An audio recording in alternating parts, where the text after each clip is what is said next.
YouTube? Rick Stivers back with you. I've been gone. I took a trip up to Kentucky to visit with my mom and take care of some projects that she needed taken care of up there. So I'm back now and ready to get back to work. Well, Ken contacted me on Saturday as I was arriving back in town, told me there was an estate sale, and told me I needed to go with him to take a look. So I did, and I'm going to show you kind of what I picked up and brought back with me. First one is going to be this quick standard SW68 reel, and it needs a knob for the handle, and I think I can create one, if nothing else. I think I can make that work and get this one back up and running again. The bail isn't working properly. It all needs to be taken apart and cleaned up, but I'd never seen the standard before, and that's kind of what I was looking at this estate sale. I went through over 600 reels, and this is one of them that I came up with. Okay, let's see what the next one is. All right, next piece I picked up was this Zebco XB95 reel, and it's going to need some repairs as well. I'm really thinking that this reel, once I get it up and running again properly, might be a good reel to send back off to Georgia, to the fella in Georgia that redoes the paint job on reels. I think this might be a prime candidate for him, because I really don't have a use for this reel once I'm done with it. Once I've created my video for it, I'll be done with it, and I'll probably pack it up and send it to him and let him do one of his magnificent little paint jobs on it. It also needs the bail repaired, and the bail is jammed, and I think though that I can fix. The spring seems to work, but the bail wire is broken off over here, and I think that I can repair that. I think there's enough length to it that when we bring it around and get it all back in, I think it's going to require some shimming too, but I think if the gears inside this thing are in good shape, that we'll be able to do something with it. So that's number two that we did. Then we got this guy, and Chris Jenkins has the name for this thing. This is a French-made reel, and it's not one of the better quality reels out there on the market, but it was something different, something I've never messed with before. So I thought, well, why not give this one a try? It appears as though the spool is slightly bent, because it doesn't come down evenly on the rotor. If you watch, you'll see that it doesn't come down evenly. It's like it's off center when it comes down, like it's bent. It also has a broken bail wire. I think I can make a new bail wire for this and get it shimmed up, get it working again properly. I think it will make a pretty neat little reel to put in my case. This one I think I'll probably keep just because it's so unique looking. I can't remember the name of it. Chris told me and I don't remember. I will post it, because I will look it up from what he sent me, and I'll post it right here.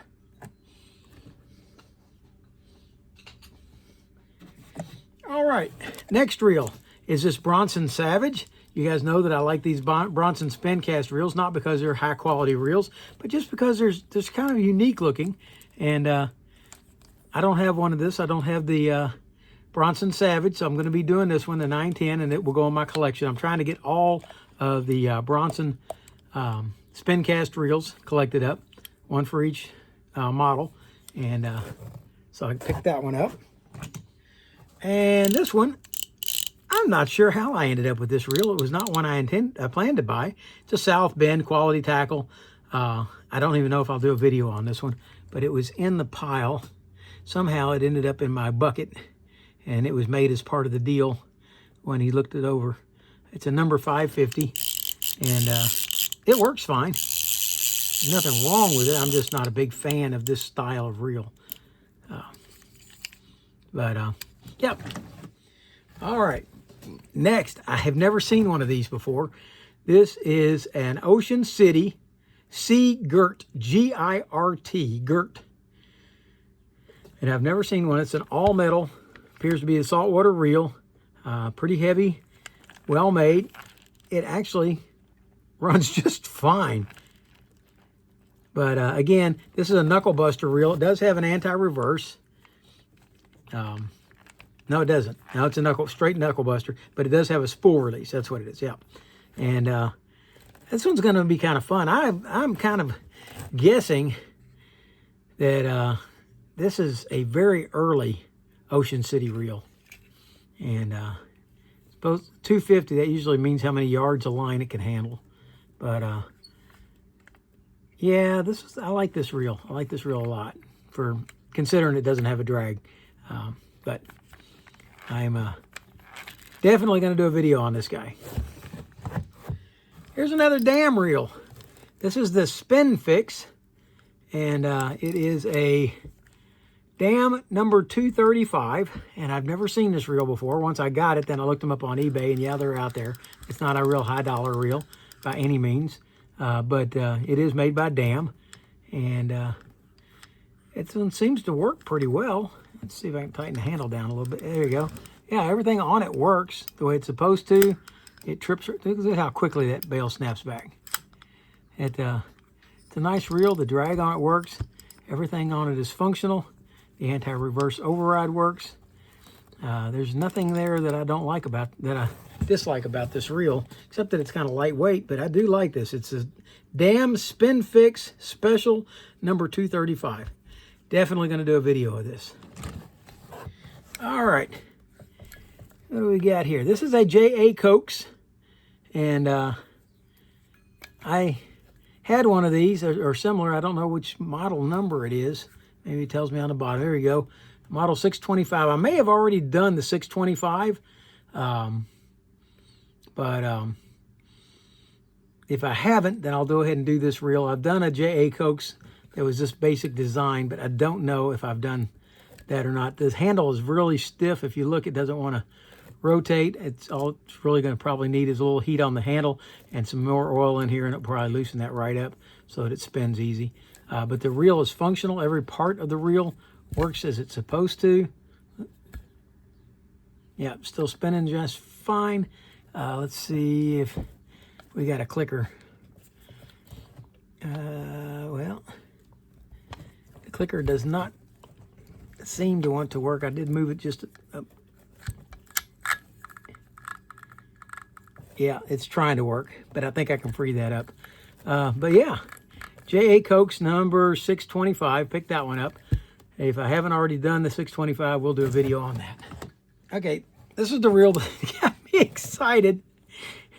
This is a Fluger Templar 1419 3/4 reel.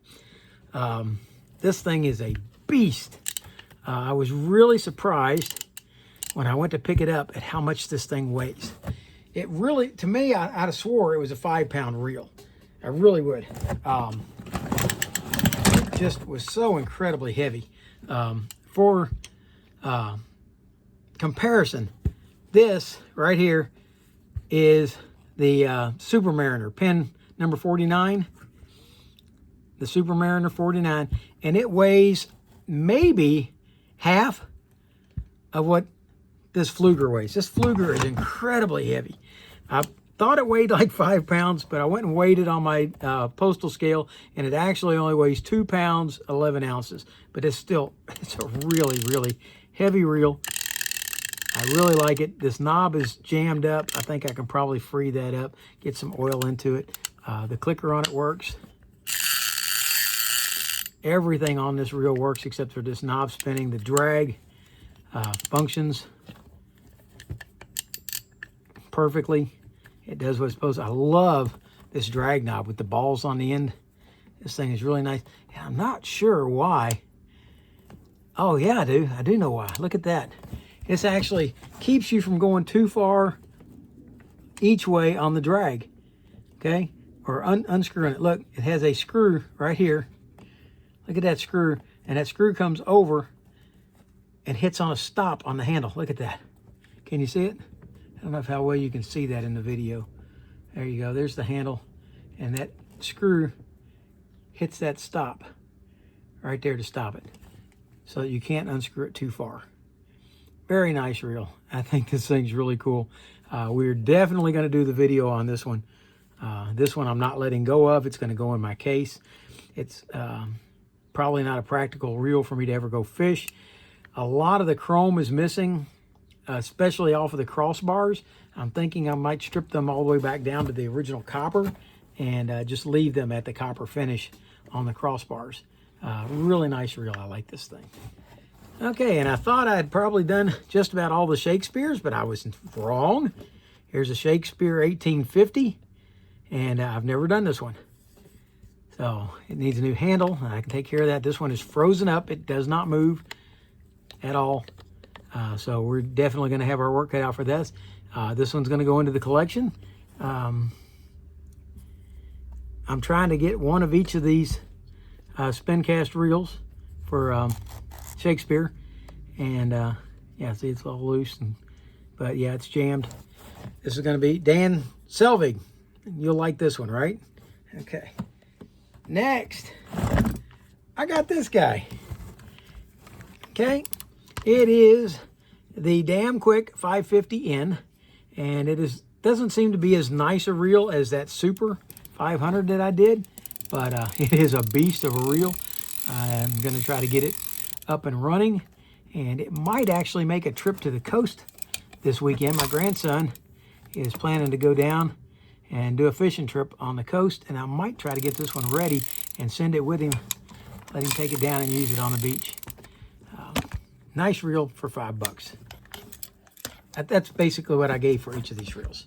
Okay, so there's nothing wrong with this one. It's functional, but we're going to do a video of it. Okay, next is this Fluger Alpine, number 2659, and it's a nice, solid, all metal reel. But look at how well this thing's smooth. Look how smooth it is. For a level line reel that keeps rolling like that, I'm impressed. This thing is really nice. All metal reel. There's a rod over here that my grandson really liked, and I might try to get this one running for him for this weekend too, and let him take it and let him do a little pier fishing with it. This is a nice reel. You can't cast with it, but he can definitely do some drop fishing with it. I like it. So, okay, that is the Fluger Alpine. Okay, another guy was this Zebco 89.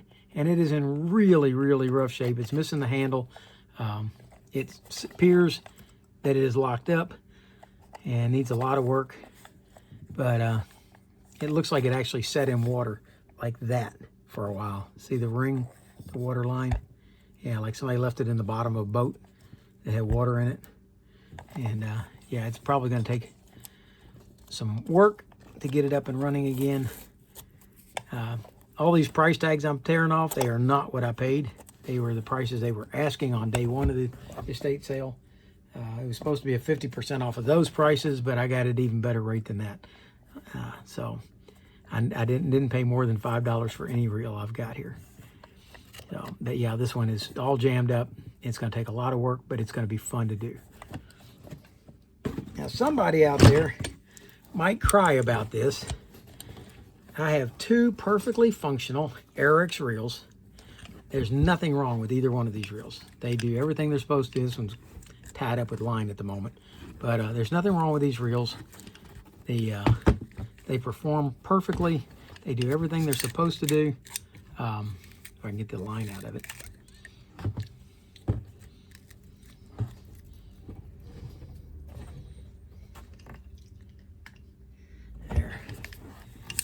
There we go. Yeah, everything on these reels does what it's supposed to do. But, that being said, I plan to break one of these two reels. Or at least take it all the way apart.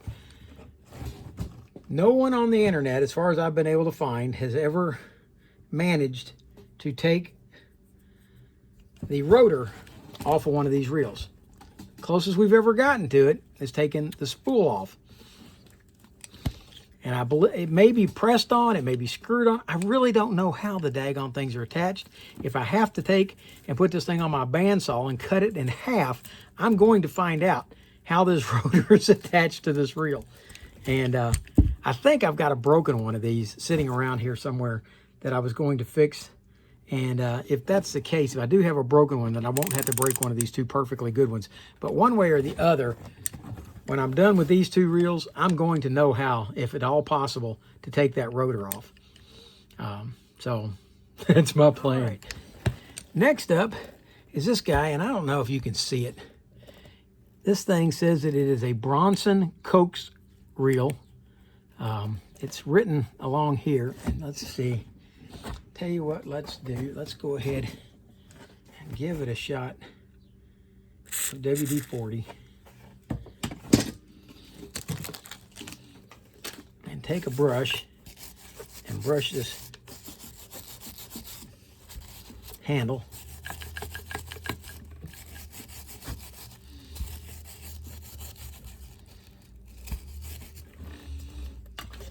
And we'll take a paper towel.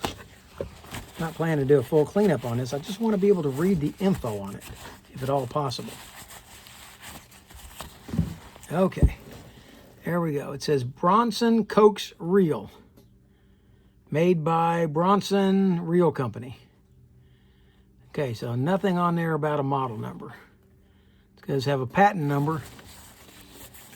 So I've never worked on a Bronson that was like this. I have worked on Coaxes that were similar to this. So we'll see what we got here. Hopefully I'll be able to find something else on here that's an identifier that tells us what reel this is. There's nothing, it doesn't seem on the side plates. Nothing I can find. Hopefully when I scrub it up and clean it, I will be able to find something else on it. But it's a nice reel. It seems to function well. Everything on it seems to do what it's supposed to do. Set the drag. It's tight. Loosen the drag. It spins. The only thing it doesn't seem to work is the clicker, which is not unusual for reels in this condition. I should be able to get that up and running again. Yeah, definitely needs a little TLC. But it's Bronson Coax Reel. And I didn't know the two merged, so this is something new for me. I'm learning something else. All right, here's the next one. This is a Fluger SE King, number 2188. And I like this button. This is the same button that's on the Ohio. It's made the same way, and it functions well. It's a really wide reel for the low profile look that it's got, so I like this reel. It's pretty cool. Here's our adjuster for that. We can tighten and loosen that. Let's see if the clicker works. There we go. Oh yeah, clicker still works on it. The drag can be loosened, and the drag can be tightened. Yep, okay. So anyway, that's the Fluger SE King 2188. It's one I'm going to be working on also. Another Bronson. This one is the Bronson Revelation V1599. And I think this might have been one of their last because they didn't use the name. There's nothing on here anywhere that says Bronson. But I looked it up, and it is a Bronson reel. They did make the Revelation 1599. This one is frozen, or mostly frozen. It will kind of turn, but the button doesn't want to push down or anything. This one's going in my Bronson collection when all is said and done. All right, the Fluger Oceanic Free Spool. And there should be a model number here somewhere. I don't see one on it, although it does say it's a 300 on the bottom, so that might be the model. The thing I like about this, and there were a lot of these reels there, and I had never seen this before.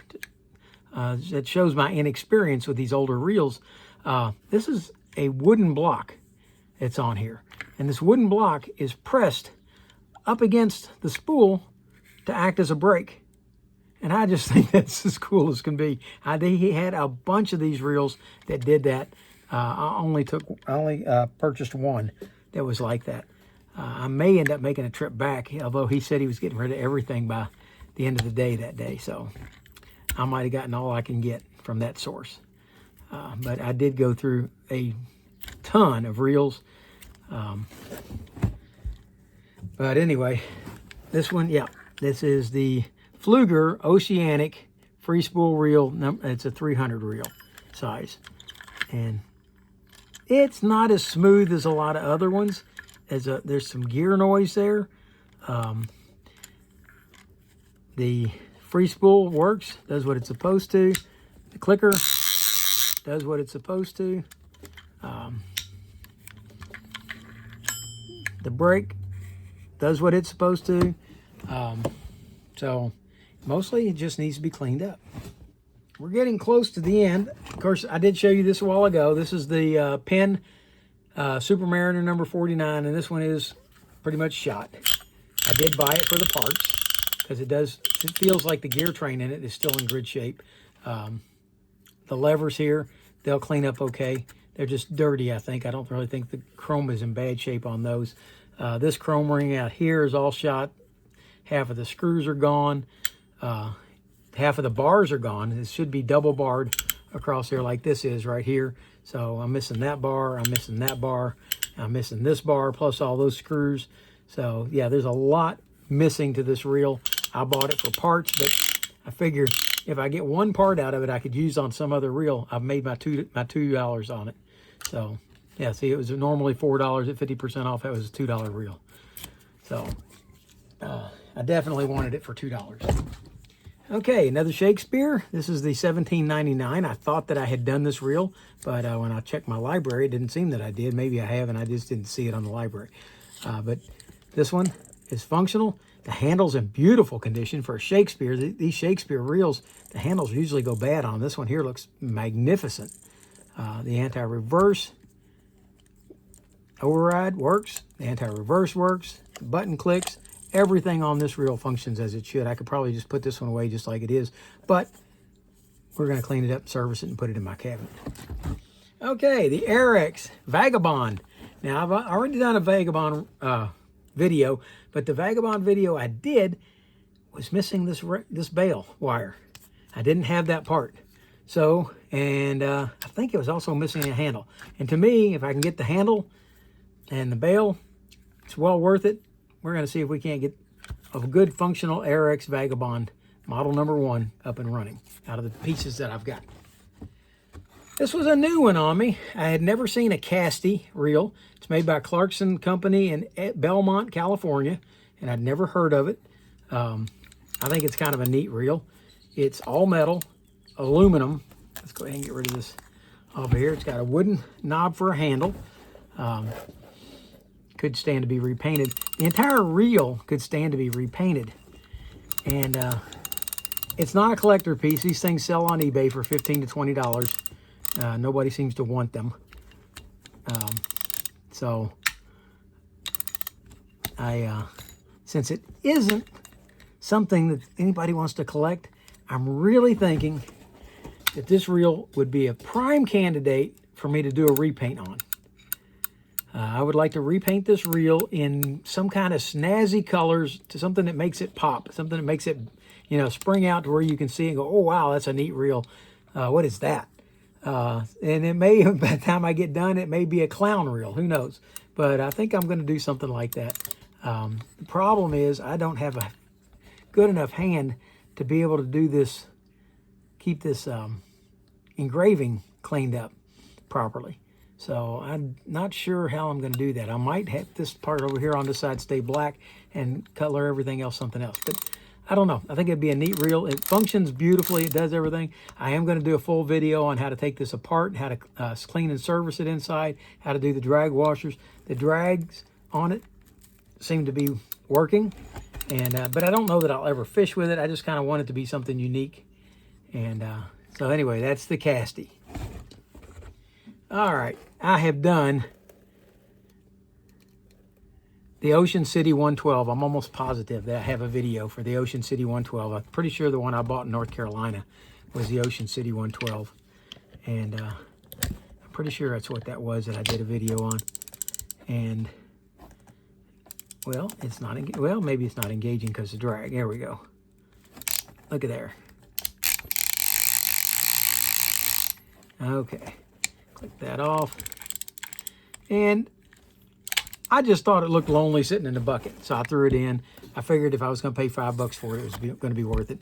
And I thought somebody out over in the Facebook Ocean City group might be interested in this reel when I'm said and done with it. The handle's loose on it. We'll have to see if we can't tighten that down and see what we can do from there, and see if we can't find this one a new home. I already showed, I think I showed you one of these already, the Damn Quick 20N. I got 2 of these. Oh, no, here's the other one. Yeah, Damn Quick 20N. I got a pair of them. Wow, they're really different from each other. Look at this. Oh, I got a Damn Quick 20 and a Damn Quick 20N. All right, so the 20s seem to be a lot more valuable than the 20Ns. So I will probably get this one fixed up. I don't plan to keep the 20 or the 20N, either one of them. But they do both perform. There's nothing wrong with either one. They're doing their job. They're everything that you want your reel to be. And the spools are in good shape. There was another one that had a broken spool, and I left that behind. I did not take that. This one's a lot grumblier. The 20N is much more grumbly than the 20.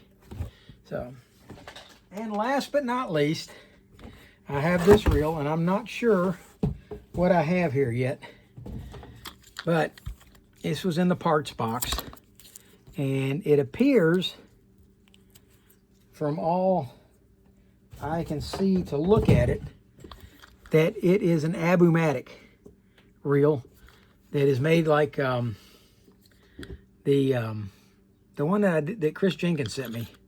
It appears to be made like that, but this is one that you have to, it's made to be an underspin, and it's one that you crank it forward, but then in order to cast it, you have to crank it backwards a quarter turn.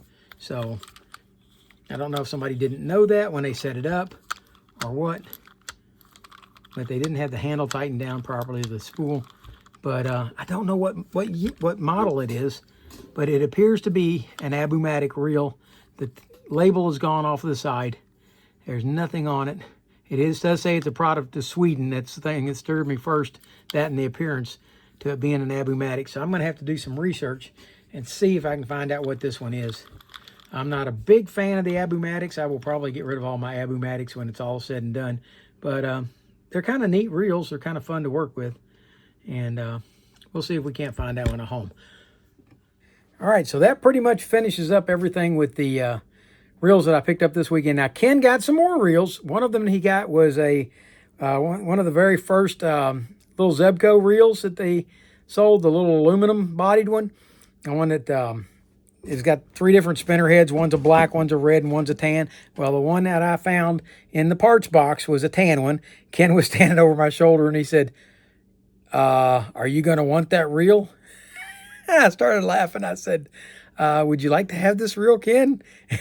I said, I don't think it's really worth much to you. And he started laughing. He said, I kind of know what that one's worth. I gave it to him. I said, yeah, go ahead. Because he's going to resell it. I don't have a use for it. He's going to bring it to me, and I'll do a video on it. And that'll take care of that. And the other reel that he got, it was a Pen Greenie. It's either a 7/16 or a 7/14. I didn't get a chance to look at it long enough, but it's got a broken bail on it. The bail wasn't working. Paid $3 for it. Okay. And then he got another reel that he paid much bigger money for, and I don't remember what it was, but it's a big reel, big heavy reel. And we'll see how that turns out. So I'm going to get to these reels as I get to them. If somebody saw something that they really would like to see a video on, let me know, and we'll kind of bump that to the head of the list. If you don't, then things are just going to kind of come in as they come in. Whatever I get a chance to, I'll reach in the box, pull something out, and whatever I pull out, that's what happens to be. I've got a box that I filled up to do that with a year and a half ago, and it's got about 150 reels in it, and I haven't even touched that box yet because other things keep taking priority. So if you decide you see something that you want to see me do, let me know, and we'll see if I can't hook you up. All right? For now, that's Rick Stivers, the Young Martin's Reels, signing out.